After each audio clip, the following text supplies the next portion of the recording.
Welcome to The Connection, a weekly radio program where we share our experiences and expertise with stories of caring, courage, and change right here in Connecticut. Listen to learn about needed resources to improve your well-being and transform your life. Now, here are the hosts of The Connection, Lisa DeMatteis-Lepore and Ann Baldwin. Good morning, everyone. Welcome to another edition of The Connection right here on WTIC News Talk 1080. My name is Ann Baldwin, and I'm here in the radio studios of Baldwin Media, where we put the show together. And we got a little switch up today. It's Bring Your Daughter to Work Day, and it's also co-host day with my good friend Beth Connor. Beth, welcome to the program.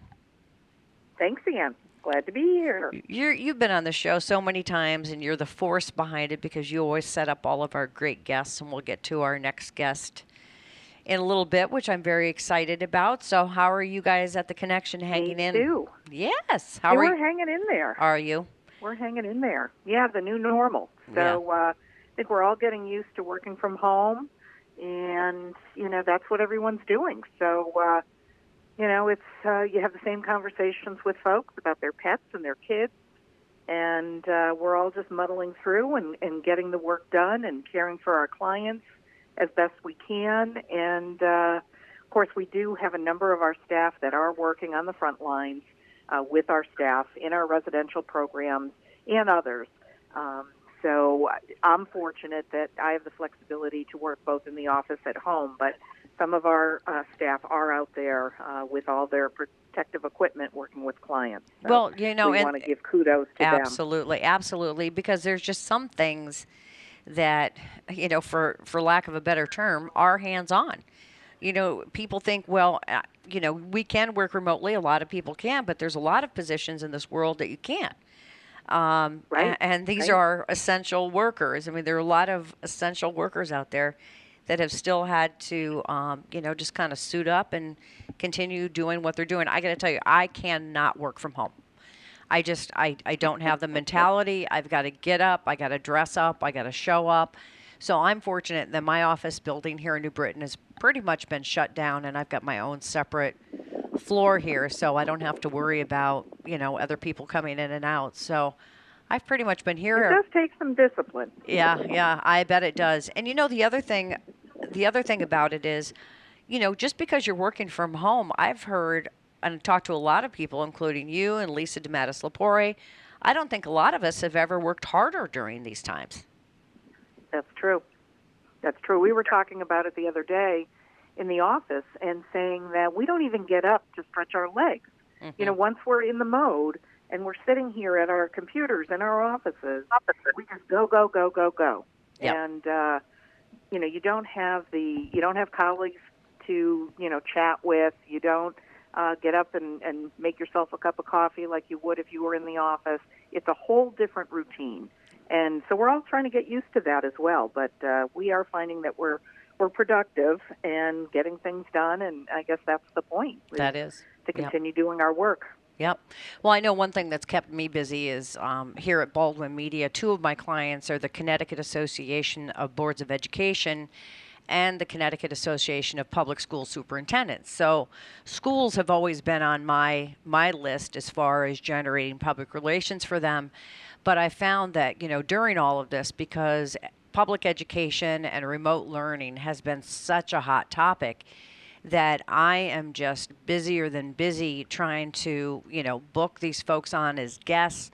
Many of these people have been involved in the reopening planning, if you will, because one of the things that I will give the governor credit for is that a lot of the decisions on remote education and when and if we open up our schools, he's included people that really work in that arena when it comes to that. So dental hygienists or hairstylists and things like that.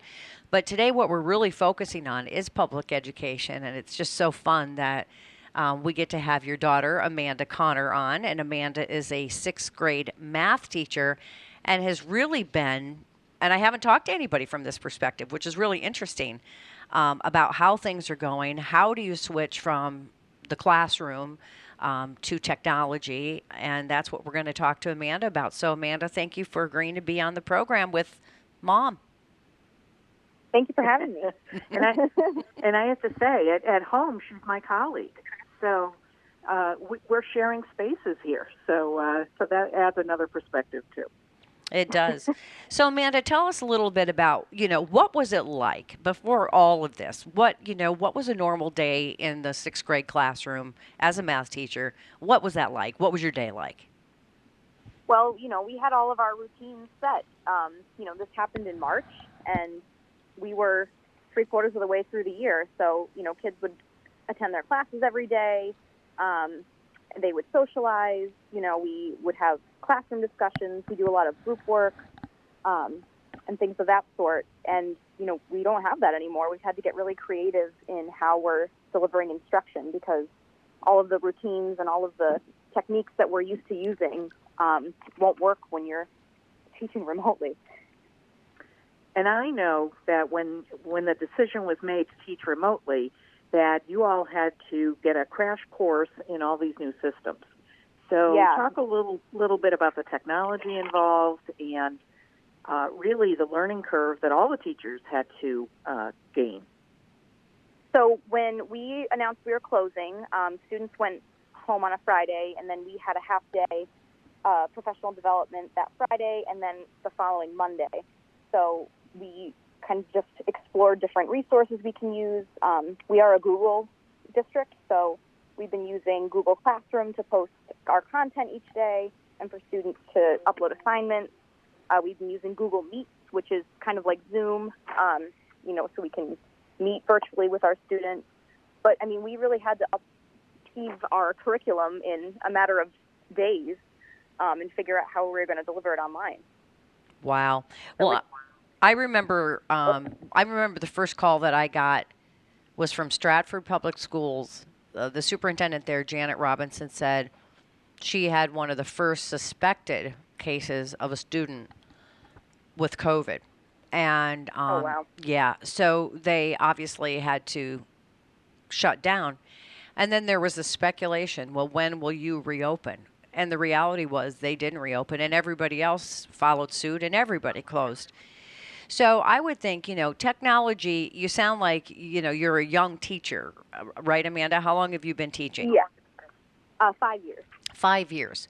So I've worked long enough with school systems to know that, there's younger talent coming into school systems, but there's also a lot of people that are still talented but have been around a while, and technology doesn't necessarily come, second nature like it does to people, of your generation. So how hard was that? Yeah, how hard was that, for folks to adjust? Incredibly. I'm fortunate that, I am newer to the profession, so I was already using a lot of technology resources. I just kind of had to get creative in how to use them more.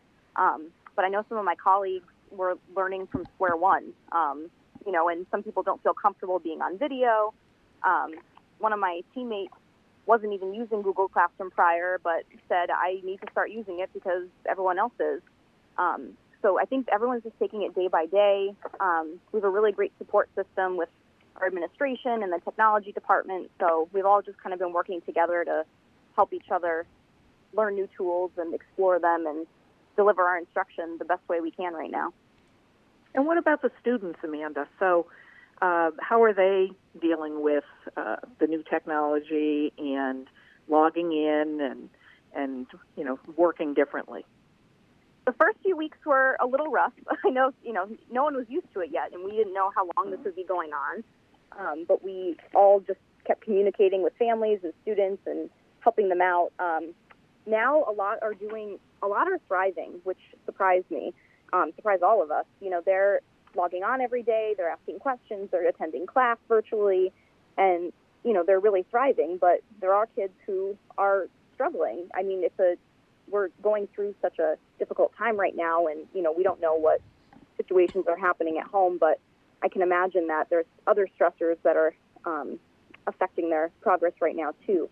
But, we're just trying to do our best to support them the best we can. We have our support team at school with counselors, administrators, school nurse, and, everyone's just trying to reach out and to those students who are struggling and make sure that they're still receiving education. Right, and there's so many different dynamics here. I know Right. initially there might not be, 2 or 3 laptops at the home. They might not even have internet access. And I know, like, for my sister in Colorado, who has homeschooled all of her kids, for as long as I can remember, which I always thought she was weird for that, but now we're all doing it, right? Is that it's really, it's here you are, a 6th grade math teacher, and I know even for like my granddaughter who's in 2nd grade, sometimes you still need parental or guardian involvement. It's not something where you just go tell your kid, hey, go log on and get your work done or go to class. Oh, of course. If there's got to be supervision, there's got to be assistance, and not everybody has that. Well, and it's difficult, too, with a lot of parents are working from home, and, they're trying to balance making sure their students are doing what they need to do and also doing their jobs. And I can imagine, too, especially with, you talk about how, let's say, for example, if it's Google or if it's Zoom, there's still a visual there. And, Right. Like you said, there's distractions going on in the home. Not everybody gets their own space. I mean, I'm sure a lot of teachers are seeing some pretty amazing and not necessarily great stuff when it comes to, you're actually going into somebody's home, a place that you might not have ever been before. Right. It's been weird, and they're seeing our home, too. My cat interrupted my meeting this morning with my students, just jumped on in, and everyone loves to introduce their pets and their siblings, but I know students have had to watch their siblings in addition with school. It's a totally different world. What do you think, Amanda, that the long-term educational impact of this might be on students? Do you think they're getting what they need right now, or do you think that they're going to be at a deficit when schools reopen? I mean, we've been discussing this constantly, all of my colleagues. We're still pushing our curriculum. We are teaching, but it's at a much slower pace. So, we're already planning next year for what skills students might have missed and how we can remediate them. I'm looking at what 5th grade skills did they not get to that I need to teach them before we can move on to 6th grade content. And we're not doing end of year testing. We don't have a benchmark for them for where they're at like we usually do, because we can't deliver those in this platform. So I think we're all expecting students to be behind next year. But I know all teachers are saying, we will catch them up, and we just have to do what we have to do, knowing that everyone has not gotten the same quality of instruction that they would have if they were in school. What are students missing out on? What are teachers missing out on? What's the the downside of this? I know there's a lot of things, but what strikes you the most? I've learned so much about how important it is to have students interact with each other and how important that is into their growth and development and their learning. Specifically in math, there's been a lot of recent discussions about how student discourse is important in developing their math skills, and it's really hard to do that virtually. Even if they're coming to their virtual classroom on our video chat, it's you can't put them into groups and have them discuss. So they're missing those social aspects in the classroom and out of the classroom. I know in one of their classes they had a big project to complete, and it was kind of like a famous project for 6th grade that they do every year. And we were saying we were sad we didn't get to see them walk down the hallways, with their projects and have those presentations in person. We had to cancel our field trip. Those things that kids remember, I think, from schools are what we're missing out on right now is those experiences. But you talk about kids missing out, and you do miss out. You miss out on some of those milestones and some of those memories of, being excited about lunchtime so you can sit next to your buddy and catch up. Right. Those days are probably going to be over. Going out to recess and being able to play on the playground. Who knows if that's going to resume again. So it's just, it's like a lot of things. Like getting your nails done is no longer going to be a luxury item. I think you're going to feel like, I don't know what you're going to feel like because I haven't done it yet, but I can't wait until they reopen. So even getting your hair done, you're going to be there like you're in a third world, outer space movie with people with masks and shields on, and boy, things are going to just look different. I mean, you've got to think ahead to that, Amanda, and go, what's next? We usually have, sort of a step-up day at the end of the year where students will go to their next grade, kind of get an introduction, but we've had to think about, well, what is our class going to look like in the fall? We don't know. So we don't really know what we're going to tell incoming students as far as this is what we're going to do. It's all up in the air right now.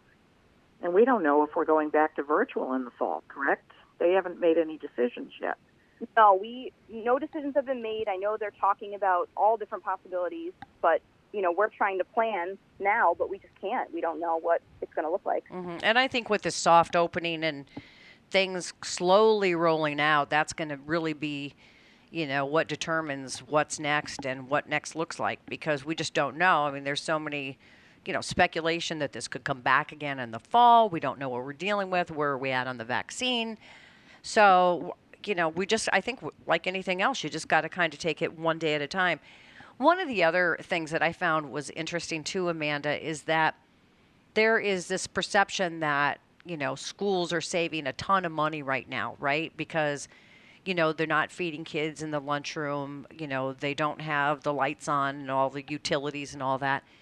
But that I have found not to be true, because they still are feeding kids. A lot of these kids are still getting, the meals from the school programs. And this is really a great expense to be able to teach remotely, right? It's not cheap. No, I do know that a lot of educational resources have opened up for free or discounted prices for teachers, just knowing that, we need to start pulling together resources. But I know our district, and I think most, are providing pickup lunches and meals for families.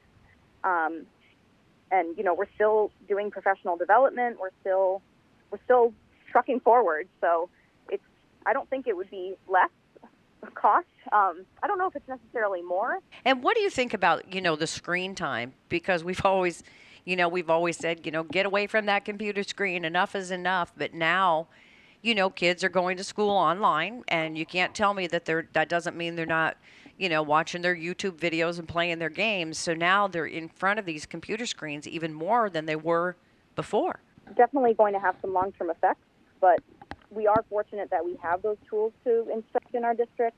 But I don't know what it's going to do in the long term. So, I think it's interesting for people out there to get a reality check from somebody who's actually in the profession and has had to make this transformation like you have, Amanda. And if you're just tuning in, we're speaking with Amanda Connor, who's a 6th grade math teacher. What is your advice? Because this probably isn't going to go away anytime soon. For people out there listening, maybe you're a grandparent, maybe you're a parent, how can we better, support our kids? And what do you think parents need to know that they might not be thinking about right now? Parents need to not put so much pressure on themselves. Their teachers are still here. We want to help. We are encouraging students to reach out to us, but I know younger ones probably a little more difficult. Reach out to your students.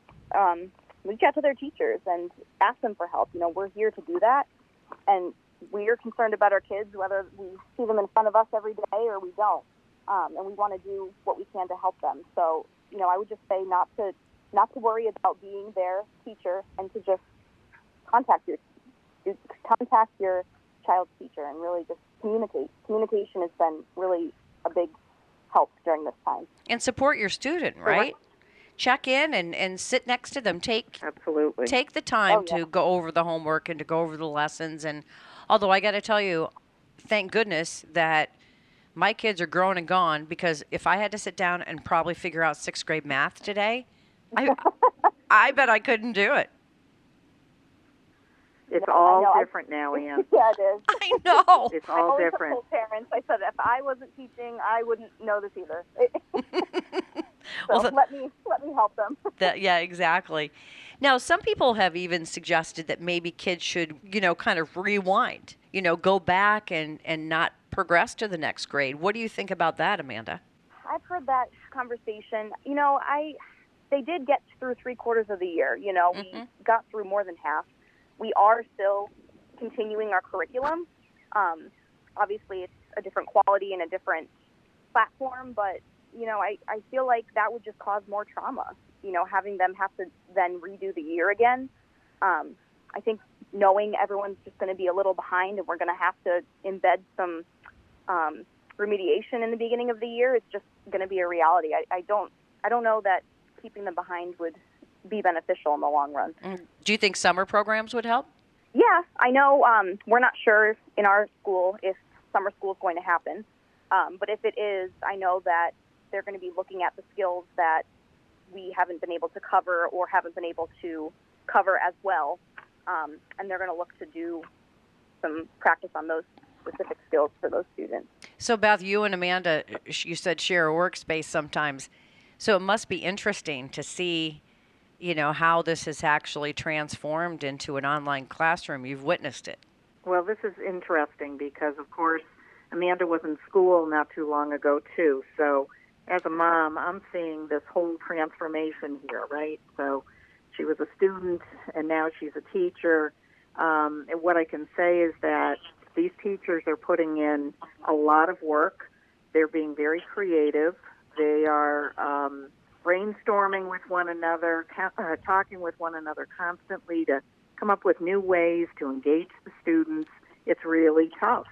And, I hear her on the phone if I walk by her office, and I hear her with her students, and it warms my heart. They love the interaction because they're not getting a whole lot of interaction. Obviously they're not with their friends and other teachers.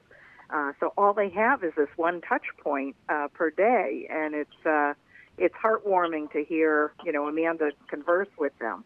It is difficult sometimes. I know, right, Amanda, when we first started this, she's upstairs, I'm downstairs, but we're both on the loud side, I'm just saying. And she yelled down to me on a break, "Hey, you're a little loud down there on the phone. I can hear you up here." So, we've had to modify our work at home just to make sure that we keep our lives separate. But, we've managed. Well, one of you is in a place where there are birds chirping, and I'm so jealous. So who is that? Which one of you get? You're outside with the birds. Good for you. It's gorgeous. Good for you. Well, I can't wait to get out there. That is one good thing of teaching remotely. I can bring my computer outside and teach outside if I want. Yeah, that gives you that versatility. Well, I think we've got just a few seconds left. It is a great time to thank all of our educators, the support staff, the curriculum people, the administrators, the teachers, and applaud the students. Just give it your best shot. And it's going to take a lot of getting used to, but there are a lot of people out there that care. As you mentioned, Beth, you know how hard Amanda works. And so thank you for that, Amanda, because it's still, it still has to happen. We still got to maintain our educational system because we want to get into the fact that the financial piece of this already gone to hell. So what else have we got if we don't have anything if we don't have education, correct? Yeah. True. Absolutely. And I want to say I'm very proud of my teacher upstairs and all of the other teachers that are out there that are doing this work. It's difficult work under the best of circumstances.